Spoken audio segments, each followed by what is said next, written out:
Hey everyone, welcome back to the podcast. I have Dr. Guy today. Dr. Guy is a very interesting gut and hormone doctor, and he also specializes in regenerative medicine.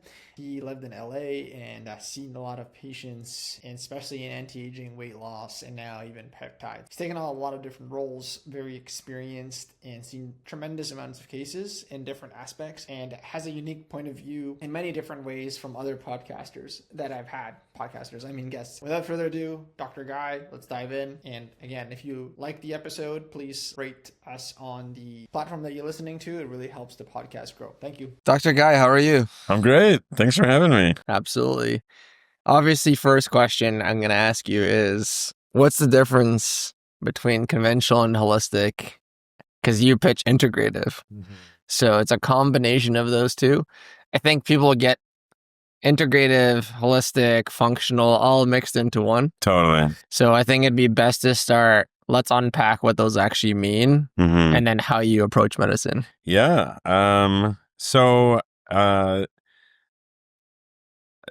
Probably the best way to answer it is like my journey into it, I think might make more sense of it is I started as a chiropractor. And then I moved into acupuncture, and then I found naturopathic medicine, which was really like what I found was like the culmination of for me personally, like the culmination of everything. Yeah. It was like the umbrella for all the things that I wanted to practice. So holistic medicine typically just means looking, technically holistically at the body, meaning looking at all the organ systems and not pigeonhole into one system. Instead of specialist, it's kind of a generalist, but using holistic modalities, things like acupuncture, Chinese medicine, Ayurvedic medicine, Western herbology, herbalism, nutrition, things to support the body in a natural way. And then integrative medicine was the correlation between holistic medicine and in conventional medicine. Conventional medicine is obviously just allopathic, meaning pharmacology mainly is the pharmacology in surgery, right? With diagnostic imaging and testing for analysis in disease states. Yeah. So integrative medicine is that correlation between holistic and conventional. And then to me, integrative and functional medicine kind of play hand in hand. Yeah. So actually on my business card, it says integrative, functional, naturopathic. You just like nailed the keyword. They're going to resonate. Well, I was like, they all mean kind of this. To me, I'm like, you could get a little bit nuanced. A lot of naturopathic doctors hate the term functional medicine. Same thing, functional medicine, because functional medicine was born mainly for medical doctors, allopathic doctors, trying to figure out the functionality of the body. Right. Whereas naturopathic medicine was that correlation from the beginning. And so there's a little bit of people who fight about it, but ultimately for me, it's the true combination between conventional, knowing when to apply pharmacy, and knowing when to apply herbs and supplements and nutrition. Yeah. And that integration piece is what makes the medicine, to me, very powerful. Gotcha. Talking on the point a little bit more, people fight about the names. Don't call me this, don't call me that. Do you feel like that just stems from they built an identity around one way of being called, and now it's an ego play? Like, I'm not that, I'm different. Or do you feel like it's certifications start telling people that this is what you are versus that? Or I think it's probably more certifications, because functional medicine has its own certification process, right, which is typically medical doctors who will follow weekend courses in functional medicine for a year or 2 years, and it's modalities around functionality. Yeah. Whereas naturopathic medicine that's 4 years of of education. It's not built into weekend courses, but it's around the same training with pharmacology and conventional medicine. So, it's a bit of certification. It's whose pride is on the line. Ultimately, it doesn't really matter as long as like somebody understands physiology, in my opinion. Yeah. Then they're a good doctor. That makes sense. A good practitioner. Yeah. Okay, awesome. Now that we've unpacked that, you come from Beverly Hills, which I think is like top 0.01% place on earth in terms of people who have expenditure, not only expenditure that they can use, but they use it on themselves, want to look good, want to be healthy, etc. Being in that microcosm, do you feel like when you travel, you see massive differences in psychology around people's health from where you come from versus outside of that? Yeah, I mean, the reason I picked Beverly Hills is because Beverly Hills is the epicenter for location of Los Angeles. Yeah. So it's the central meeting point, right? Yes. And so I can kind of attract not just Beverly Hills, but all the surrounding neighborhoods, right? Of course, yeah. So for me, like if you look at my distribution map of patients, it's actually all of Los Angeles. Amazing. Because if I was just on the west side, for instance, I'm kind of trapped to that. Yeah. So Beverly Hills like is a focal point geographically. And then also, unfortunately, the medicine's expensive, right? It's not just my consult time, but supplements are expensive, lab testing are expensive, functional tests are expensive. Right. So I'm always limited in how far I can go with somebody based on their budget. Unfortunately, that is the world that I've very much come to understand. Yeah. So it's not that I need, tens of thousands of dollars per patient, but they need to have a little bit of disposable income just to be able to afford the costs of the things that I want to provide for them, because insurance is not in our model of care. Right. Insurance doesn't cover naturopathic or integrative medicine. Yeah. So I'm not able to tap into an insurance model, and so they have to come out of pocket. And so just the lab testing alone, can be a little bit expensive. So yeah, makes sense. Yeah. It's a little bit ironic today. I think in the modern day, I have friends that are paying $2,500 a month for health insurance. Yeah. Or like 500. Let's just even call it 500-600 a month at the lower end nowadays. Yeah. And they're telling me their deductible is $10,000 a year. So they're like, I don't spend over. Basically, I don't ever spend, like, go to dentist, labs, supplements, whatever I do is probably not over 10K. So they're kind of feeling like, what am I paying for, right? What's your opinion on where that market has gone, and has that really increased your business because people are saying, hey, look, I'm really not getting what I need out of this, and I'm paying extraordinary amounts of money for it. Yeah. So this is what I kind of try to tell patients. One, typically the first visit's the most expensive because that's the biggest diagnostic visit. Sure. I got to understand the patient. I got to spend the most time with them. I got to run the labs. We don't do packages or programs because I believe you come to see me when you need my help. So I don't try to tie people in on a sales platform. I just say, this is the baseline things that you need. This is the cost it's going to be. From an insurance perspective, they don't cover that. So what I tell patients is, in my opinion, the medical model is deteriorating rapidly. I think there's a lot of people, I think doctors are very unhappy with it. I think a lot of people are regulating the industry that probably shouldn't be.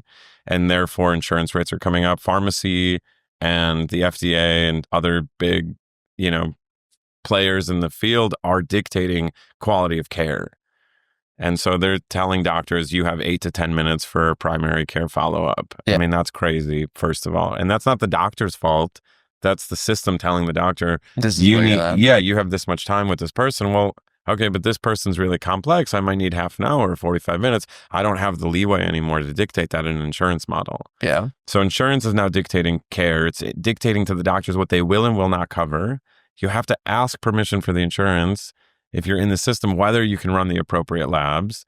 So like, for instance, we do a huge comprehensive blood analysis. For me, it's incredibly important. There's 6 pages of just conventional labs that come back, but it indicates all parts of the body: cardiovascular, thyroid, endocrine, sex hormones, across the board. It tells me the whole map of the body as much as I can get. And I asked a conventional doctor, would you run this? And she goes, no, insurance wouldn't cover it. And I'm then responsible for it. Gotcha. And I'm like, well, isn't that your job? To be responsible for your patient's care? Yeah. So for me, from my perspective, the insurance model is really badly designed, and it's being implicated by various factors outside of its control. So costs keep going up. Insurance, it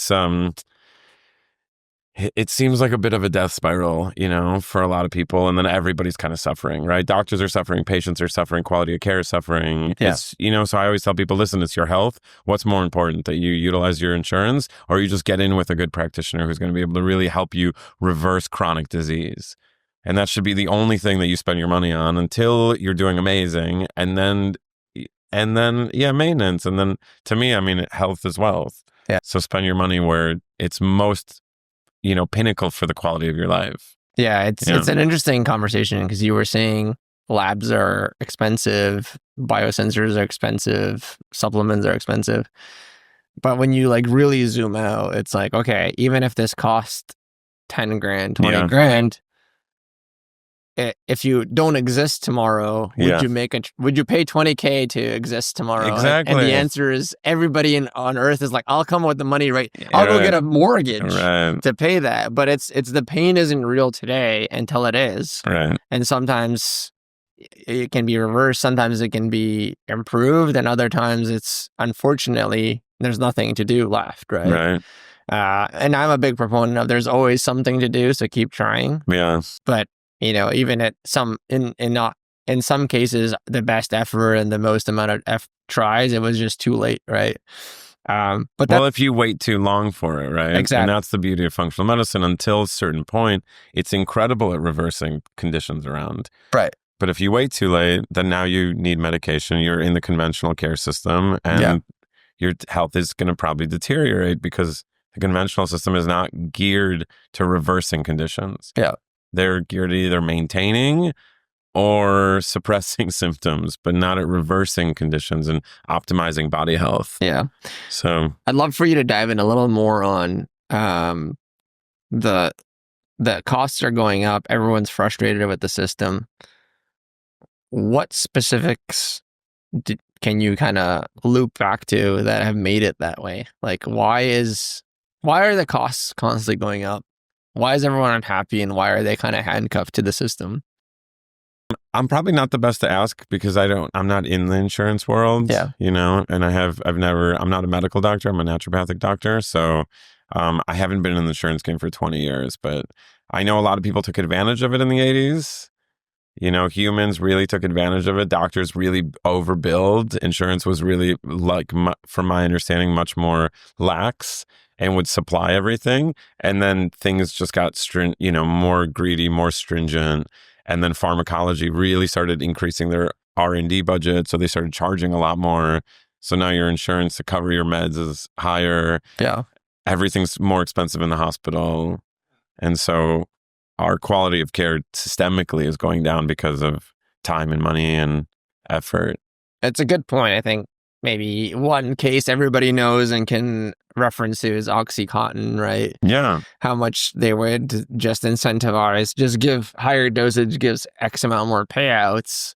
And so then doctors were like incentivized to give higher dosages, get more addicted. Exactly. There's been a huge lawsuit now. And I don't actually know the final result because it was all over, I think it was $2 billion in fines or whatever. But yeah, to your point, it was really being pushed. Yeah. And the prices were absurd. But maybe that's a good proxy. Outside of insurance, you've obviously been in an area where it's cash pay and cash based. How has that industry for the last 20 years evolved as you've been in it? When you first started, what did it look like? 10 years ago, what did it look like? And now, what does it look like? So, it's interesting. Functional medicine has really taken up massively over the last, I would say 5 years has been an explosion. Yeah. So, it's unfortunate, but I have to be honest, when patients come in to see me, I'm finding they're completely dysregulated, even if they've seen all the conventional specialists. So many patients come to me, their gut's not optimized, their hormones are not optimized, they're chronically fatigued, their brain mental clarity is low, they're overweight, nobody's dialed in their nutrition or their lifestyle or their mental health, they're super stressed out, and they're slowly kind of crumbling. And even though they've seen all the doctors, this medical system is based on diagnosing disease. They're not in a disease state yet. They just feel really poorly. Yeah. So the majority of people who come to see me, they just don't feel well with a wide array of symptoms, from like anything from headaches, nausea, bloating, constipation, diarrhea, heartburn, all of that. And it's just, they're sluggish, they're weak, they're stressed out, and nobody's kind of or they're depressed or they're anxious, and there's a whole mental health component to all of this. And they're so poorly managed. People are just not really doing a deep dive in their physiology. They're not really looking under the microscope. And so they're tired of the system because they're not getting answers. Yeah. So patients are coming to me and they're like, listen, I've been to 7 doctors.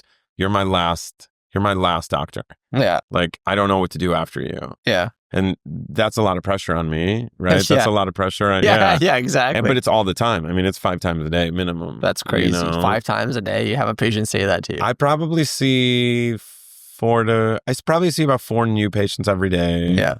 I try to work really effectively so that patients are not in my office a lot. Yeah. So 3 to 4 visits is the usual until they're feeling amazing, which is really cool. That's awesome. It's an advent to the medicine, really, of like, in my training, which has been incredible, and very lucky. So I'm able to, apply some powerful tools for patients, and it's almost immediate that they feel a benefit. But then, I hear I'm consistently managed. Like, what's wrong with me? I don't feel good. I've been to so many. I'm never the first stop ever. Yeah, because nobody wants to pay. Gotcha. If they can get insurance, they're to cover trying to it. get. They're trying to get. Unless people are so tied into functional or naturopathic medicine, most patients have tried their conventional approach. They're not getting the answers they want. They come to me. So I'm their last or very far down the line of options. Yeah. And then so that's a lot of responsibility, but also it's incredible because I typically can help a lot of people feel better. Yeah. So there's something interesting you said that functional medicine has exploded, but people are saying they see 5 or 6 doctors before they see you. Are they also seeing other functional medicine doctors that don't get them results? Or is it mostly traditional and then they come to you? I see both. I definitely have a lot of patients who have seen other doctors and they didn't get the results they wanted and they come to me. And so, but probably 90% of the time they've just seen their conventional doctors. They're not getting the answers they want and then they come to me. Yeah. And have you seen the want for your specific services in the last 5 years also explode with the industry? Or do you feel like you've always been able to get results and it's been steady? I definitely am improving with time. Yeah. Practice makes perfect. Yeah, right. Totally, so totally. I'm much better than when I started, a decade ago. Right. Like much better. I'm much more dialed in as a practitioner. I'm also seeing much more complex cases now than I did when I first started. Interesting. I'm seeing really, really tough cases. So, I don't know. I don't know if people are getting more sick or they're finding me now that they're more, I don't know if it's my name that's getting out there that's supporting the cause, but to me, it's exploding as a profession because of how I think people are feeling a little bit more ill, at least from what I'm seeing. Yeah. I was going to ask, like, from 20 years ago to now, do you feel like the average patient has more things wrong with them? Or different things, maybe. I really could speak for probably about 10 years. 20 years I was doing holistic medicine, but I wasn't licensed as a doctor. So I was doing all sorts of weird stuff and learning different The original biohacker. Yeah, really weird. Like I was trying everything. And then I was like, I can't be a charlatan anymore. I need an actual medical charlatan. I need a medical license. And I need to be able to prescribe pharmacology. So, that took a long time, but the last 10 years, I definitely see a difference in patient care. Yeah, I definitely. It's been getting worse. Or in my opinion, I think, again, it's so hard to say because I'm not in 12 places at the same time. Sure. So but to me, yes, I think patients, it doesn't seem like people are on the right path. It's not like patients are coming in and they're like, I'm super healthy. Can you help me tweak these things? Yeah. I'm mostly seeing people like, I'm literally falling apart. Yeah. Can you help me? And 10 years ago, were they saying those same things or different? I don't probably, but I don't think it was as bad. Yeah. And I don't think it took so many things needed to correct. To get there. Yeah. People need a lot more support. Yeah. People need a lot of support now. There's a lot of, but I'm also maybe more nuanced to be like, these are all the aspects that are not working. Yeah. Fix these things, you'll feel incredible. Yeah. When you say they need more support, do you mean that because there's multiple things you have to tackle, now it's like there's multiple things and multiple protocols we have to go through and visits versus before it was maybe one or two things that you had to tackle and therefore it was easier to manage for them? Or is it basically like they're just completely lost now and they don't know what to do and just need hand-holding completely? I would say, so my specialty really is I do gut hormones and regenerative medicine. Those are my three specialties. The reason I do that, and it was funny because we were in school, people are like, well, what's your passion? What do you want to really participate in? For me, I'm like, my passion is helping patients get better. I don't have like a modality that I'm super interested in, right? And it's interesting I want to work school. on. I want to help people get. That's why they're coming to see. I'm here for the human experience. You're coming to me as somebody who's sick or not feeling well. Yeah. My job is to get you better, not specifying so closely on something. And then, so I really appreciate holistic medicine as a concept, like the full body medicine, right? Yeah. All the organ systems combined. That's the best way I can find it being effective. And the reason I specialized in gut and hormones is because I find that 90% of symptoms are caused by gut or hormone deficiencies. Sure. Yeah. So if you repair what is called the microbial endocrine system, the coordination between the microbes and the endocrine system, the glands, again, 90% of your symptoms go away. Yeah. So optimizing gut, which includes nutrition and exercise, and then optimizing the functionality of your microbiome and probiotic support, prebiotic support, digestive, endotoxemia, all that stuff, and then correlating it to optimal hormone levels. People, that's a big shift in their health. Yeah. And just them feeling great. What makes it those two things the key versus anything? Like, why are those two things such a pillar versus anything else? Because you could argue, like, the reason I bring this up, just for more context, nowadays you have microplastics in your body, you have Lyme disease is now becoming super popular. Like, there's all these things that have booms and busts, right? Like, now everything is Lyme, apparently, like everyone has. So it's like, why over the last 10 years, you've really found those two areas of the body to be the most disrupted? And are all these other things just kind of disrupting those two systems, or is there more to it? I think when you have massive environmental exposure issues, that supersedes gut and hormones. Okay. You need to fix those things first. Yeah. So if there's Lyme's, major nervous system issues, things like Parkinson's, MS, ALS, right? Like if you have some big, or incredible mold toxicity or Lyme, right? Like these things will completely wreck the body. Yeah. Right? So those do need to be addressed first. Yeah. But for a general population, they're still in the minority of things that people experience. Yeah. So yes, for those specific patients who are undergoing that, 100% you need to fix those things. And probably in conjunction, look at gut and hormones. But for majority of people, they don't have that stuff. They're not, they're not suffering with major nervous system disorders or major environmental toxicity issues. They have low-grade toxicity issues. Everybody, right? So glyphosates, Roundup, environmental toxins, plastics, all that stuff.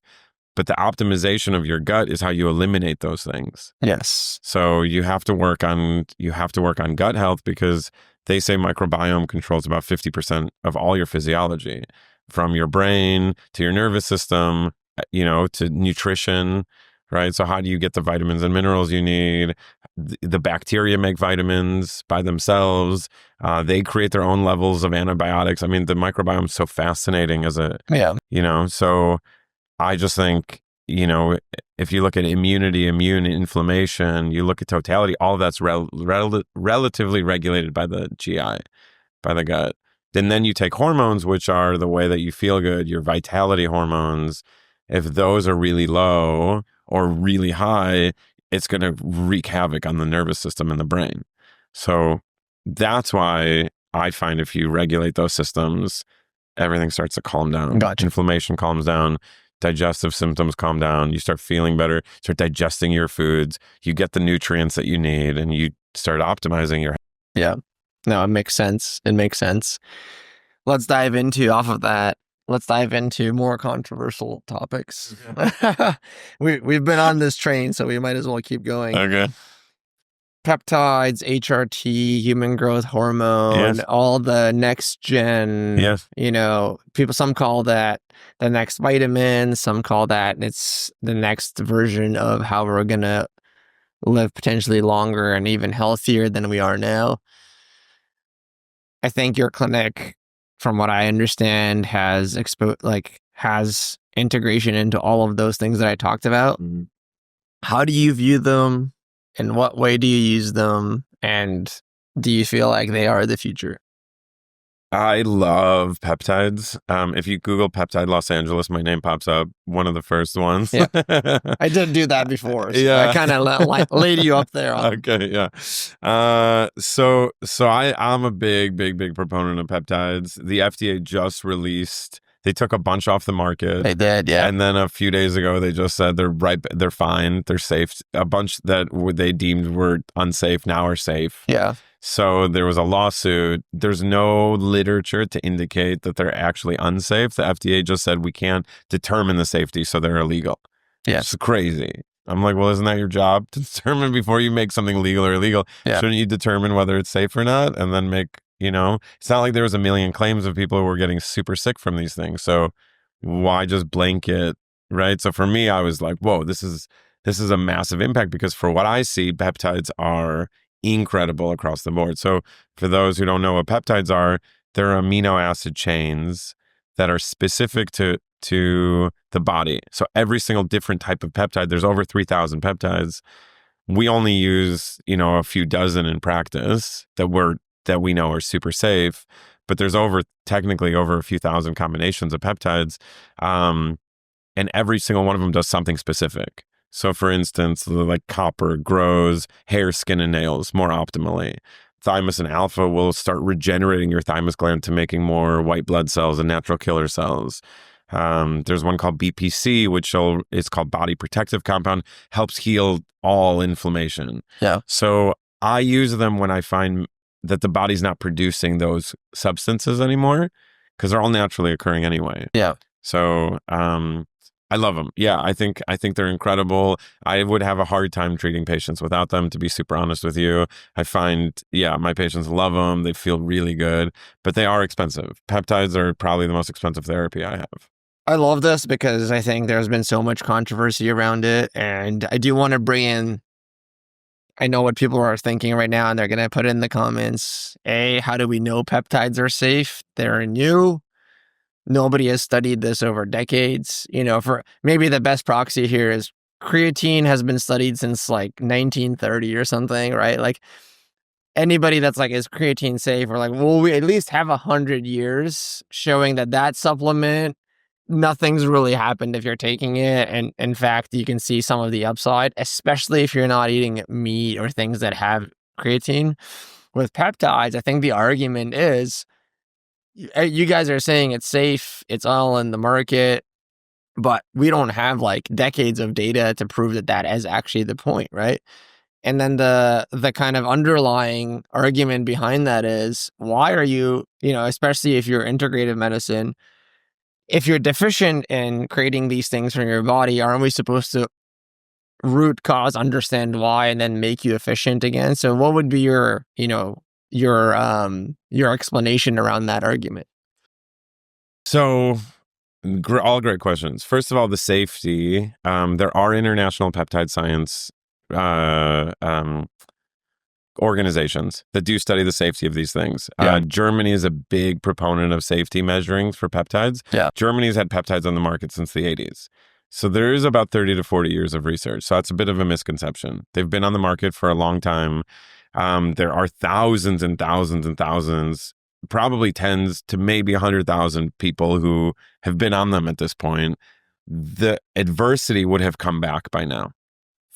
If you look at anything that's been put into the marketplace over decades, you would see correlated information coming back dictating the fact that these are unsafe. Yeah. There is no doctor I know that is using them and finding responses that are negative. Gotcha. Sometimes you have their proteins. So the only thing that can happen is you can have an allergic reaction to them. Right. But just because it's a protein, it's the same as concept of having any protein. Proteins are the only thing that causes allergies. Yeah. So when we put a protein in, our body can consider it foreign. It can attack it. Yeah. That's the only time I've seen adverse responses to these peptides. Yeah. So I've done a lot of research into the safety of them because I wouldn't give anything to my patients that I'm not really comfortable. Yeah. I take them myself if that's a big, like I'm on 5 different peptides. Yeah. You know, I love them. I looked at the literature. I looked at the safety studies. Yeah. There's nothing in that. They're all natural. It's just proteins. Yeah. You're just injecting amino acids. They're not synthetics. We're just injecting amino acids that we know have biological function. Now, as to why that they decrease in time potentially is what I think happens in general. It's the same concept of why would I give you a nutrient? Shouldn't your body make that nutrient from the environment or take it? Yes, theoretically, in a perfect world, if I took you and I moved you to Costa Rica and I made you not work anymore and you weren't breathing in fumes every day and you weren't eating glyphosate and Roundup and plastic exposure and you were swimming in the ocean and hiking 3 hours a day and sleeping 10 hours a night, yeah, you don't need these things. Right. But like everything else, I have to, my approach to medicine is what is the body lacking? Yeah. How do I replenish that thing? And how do I get you the results that I feel would be needed for you to be optimized in your life?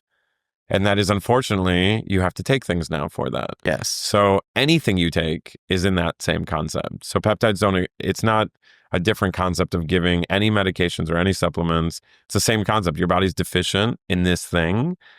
Let's reintroduce it, see how the body feels. And do you feel incredible? And if you don't feel incredible, it's not the right thing for you. Yeah. Then there's something else that's going to make you feel incredible. So a couple really interesting strings to pull on there.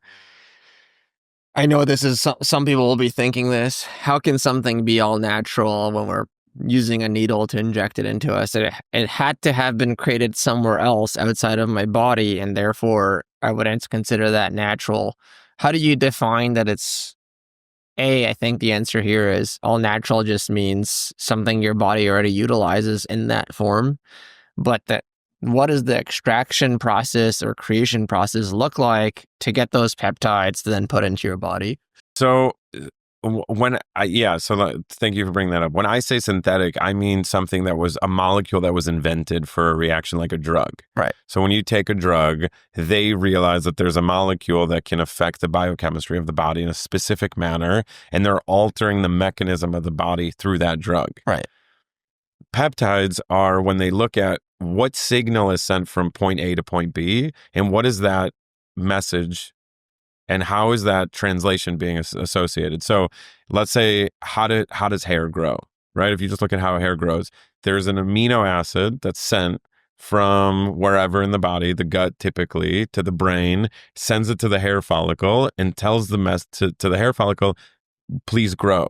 And they looked at what that message looks like, and that's a chain of amino acids called a peptide. Yep. And it's and then that has physiological functionality. So yes, synthetic meaning they do take these amino acids, they're proteins, and they line them in chains in a lab synthetically. That is a synthetic process because they're not naturally derived from a plant, but they're mimicking the natural process of our body. So I don't really consider that synthetic. I consider synthetics more like molecules that have been reorganized. Yeah. And then we're changing the physiology of the body. So I'm not a big fan of changing anything in the body. Right. I'm just supporting the body's mechanisms or adding to deficiencies of body mechanisms. Yeah. So anything to do with translation, enhancement, anything that the body's naturally using, it's like giving B6.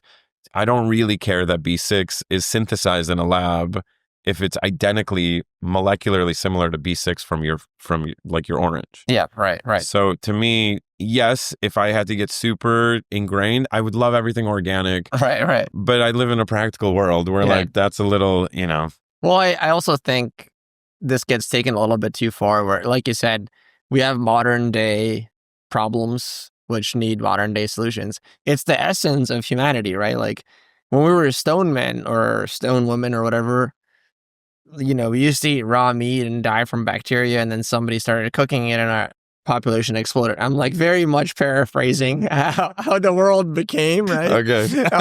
So I'm just giving like a very, like somebody can follow that train thought.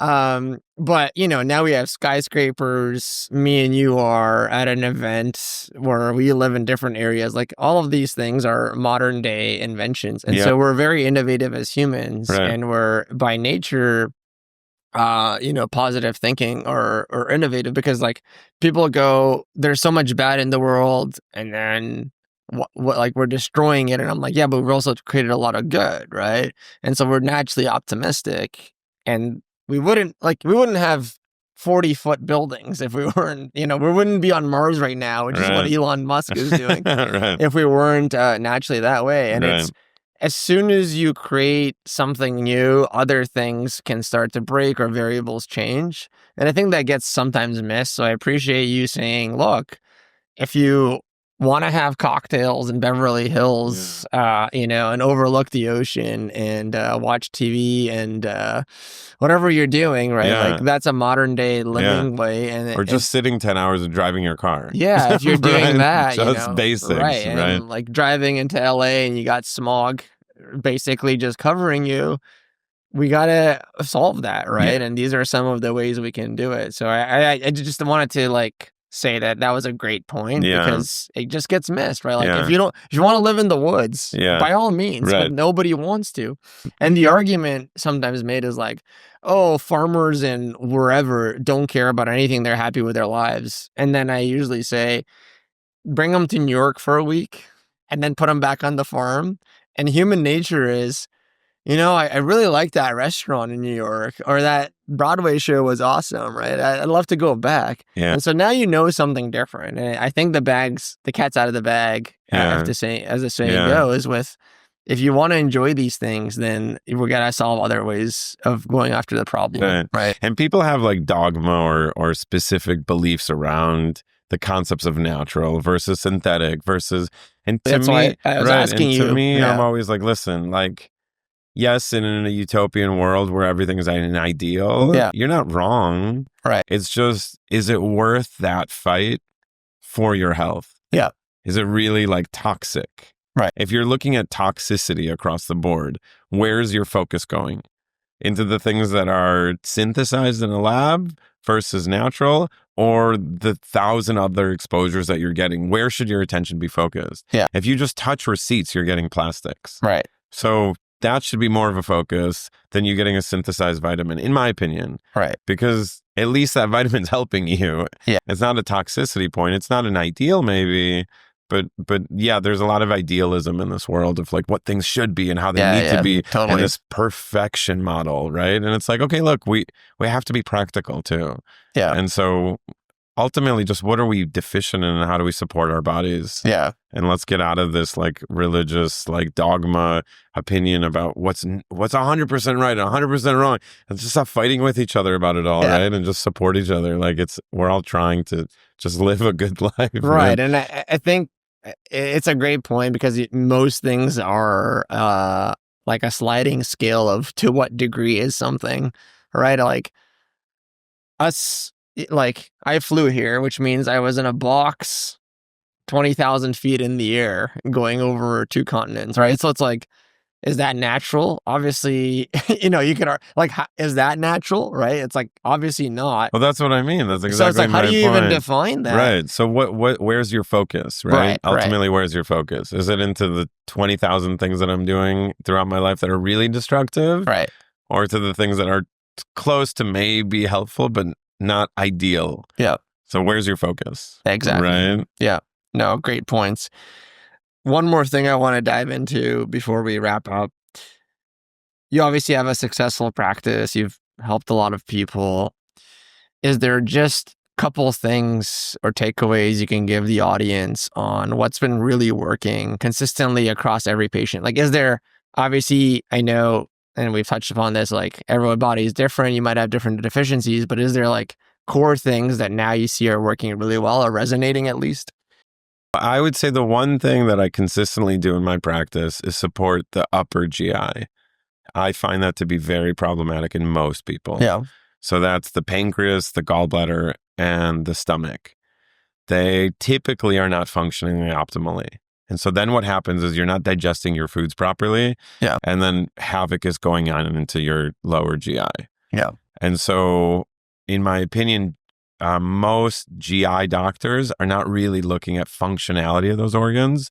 They're just looking to see, does this person have SIBO or colitis? And that's pretty much it.